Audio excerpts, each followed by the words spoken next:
হাম আক্রান্তদের চিকিৎসার সর্বশেষ আপডেট জানতে রাজধানীর শিশু হাসপাতাল থেকে সরাসরি যুক্ত হচ্ছেন স্টাফ করেসপন্ডেন্ট নাহিদ প্রিন্স।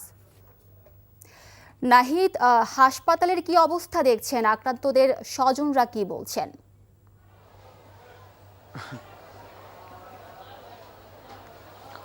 হাসপাতালে রোগীর সংখ্যা বাড়ছে, শিশুদের সংখ্যা অনেকটাই বৃদ্ধি পাচ্ছে।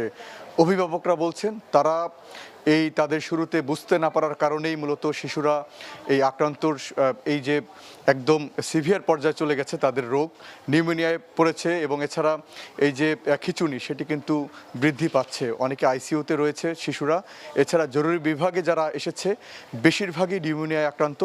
তারপরে এখান থেকে অনেকে বেড পাচ্ছে, বেড সংকটে অনেকে ভুগছে, বাইরে অপেক্ষা করছে, কারণ কোনো বেড খালি হলে তারপরে সেই রোগীকে সেই বেডে স্থানান্তর করা হচ্ছে।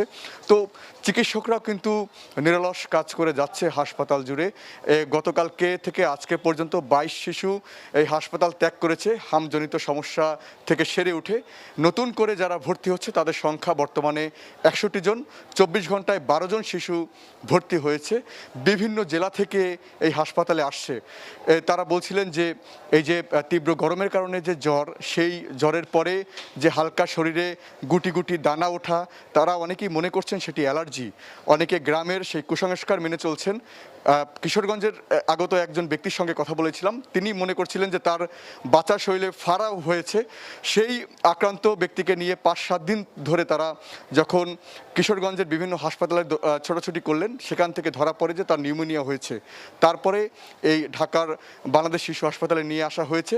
তো এভাবেই করে প্রতিটি জেলা থেকে, বিভাগ থেকে শিশুরা আসছে তার বাবার সঙ্গে, মায়ের সঙ্গে, কিন্তু একদম শেষ পর্যায়ে গিয়ে যখন এসে এই হাসপাতালে আসে তখন তাদের অবস্থা অনেকটাই সংকটাপন্ন। কেউ কেউ আইসিইউতে তারা রয়েছেন। তবে ডাক্তাররা বলছেন যদি এটি অভিভাবকরা শুরুতেই ধরতে পারতেন যে বাচ্চাদের এটি হাম হয়েছে বা নিউমোনিয়া, খিঁচুনি রয়েছে বা শ্বাসকষ্ট রয়েছে, তবে তা দ্রুত সেরে উঠত এবং তারা সুস্থ হয়ে বাড়ি ফিরত।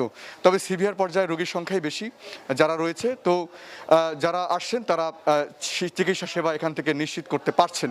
তো এই ছিল আমার কাছে বাংলাদেশ শিশু হাসপাতাল থেকে সবশেষ। মিলি।